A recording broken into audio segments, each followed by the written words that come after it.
ఒక అడవిలో నక్క ఒకటి ఉంది. అది చాలా మంచిది. ఇతరులకు చేతనైన సాయం చేయడం, మంచి సలహాలు ఇవ్వడం తప్ప ఎవరికి ఏ ఆపద తలపెట్టేది కాదు. కోతి మిత్రమా, ఏంటి డల్గా ఉన్నావు? నీవు గెంతకపోతే ఈ అడవికి అందమే ఉండదు. రా, కలిసి డాన్స్ చేద్దాం అంటూ కోతితో కలిసి భలేగా డాన్స్ చేసేది. ఓయ్ ఏనుగు మిత్రమా, ఇవాళ ఫుడ్ ఏం దొరకలేదా? పర్లేదు రాబోయ్, కలిసి కుమ్మేద్దాం అంటూ ఏనుగుతో కలిసి హాయిగా భోజనం చేసేది. ఏ మొత్తం అంతా నీవే లాగించేకు, నాకు కొంచెం ఉంచు. కాకి మిత్రమా, నీవు నల్లగా ఉన్నా, నేను రంగులో ఉన్నా, కలర్ కాదు ముఖ్యం, మంచి మనసు. ఈ వాళ్ళ నుండి మనిద్దరం ఫ్రెండ్స్ అంటూ కాకితో మంచి మంచి కబుర్లు చెప్పేది. ఇలా నక్క అడవిలోని అన్ని జంతువులతో చాలా స్నేహంగా ఉండేది. అయితే ఓసారి అది ఎందుకో దిగాలుగా ఒంటరిగా కూర్చుని ఉంది. అటుగా వెళ్తున్న కుందేలు బాధగా ఉన్న ఆ నక్కను చూసింది.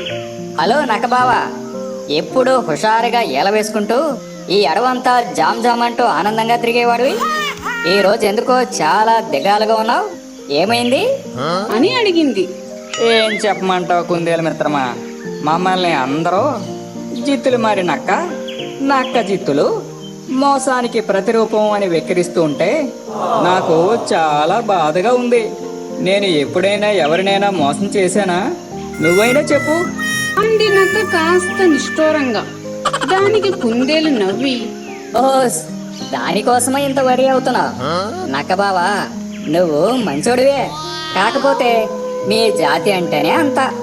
అసలు మ్యాటర్ ఏంటంటే వెనుకటికి నక్క ఒకటి కుంటుతూ చాలా అవస్థపడుతూ నడుస్తూ ఉంటే అది చూసి ఓ ఎలుక ఎందుకు కుంటుతున్నావు అని అడిగిందంట.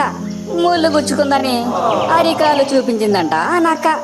అయ్యో పాపం అని జాలిపడి ఆ ఎలుక నేను నా పళ్ళతో తీసేస్తాను అని నక్క దగ్గరికి వెళ్ళి కాలిలో ముళ్ళు తీస్తుండగా అది లటుక్కున ఆ ఎలుకను నోటకరుచుకుని వేగంగా పరిగెత్తిందంట అంటూ కుందేలు ఇంకా చెబుతుండగానే నక్క మధ్యలో కల్పించుకుని, అమ్మో, ఆ జిత్తులు మారి నక్క అంత పని చేసిందా అన్నది కోపంగా. చూసావా, నీవే అనుకోకుండా దాన్ని జిత్తులు మారి నక్క అనేసావు. అలా అందరూ అనడంతో అప్పటి నుంచి మీకు ఆ పేరే స్థిరపడిపోయింది. నక్క బావా, ఒక్కసారి చెడ్డ పేరు వస్తే ఎన్ని మంచి పనులు చేసినా ఫలితం ఉండదు తెలుసా అంది కుందేలు. దాని మాటల్లో నిజాన్ని గ్రహించింది నక్క. నిజమే కదా, ఏ సమూహంలోనైనా లేదా కుటుంబంలోనైనా అందరూ మంచివారైనా ఎవరో ఒక్కరు తప్పు చేసినా ఆ చెడ్డ పేరు అందరికీ వస్తుంది. దాని ఫలితం మిగతా వారు అనుభవించాల్సి ఉంటుంది. ఒక రకంగా ఇది బాధాకరమే. ఒక దుష్ట నక్క చేసిన పనికి జిత్తులు మారి నక్క, నక్క జిత్తులు అనే పేరు స్థిరపడిపోయింది.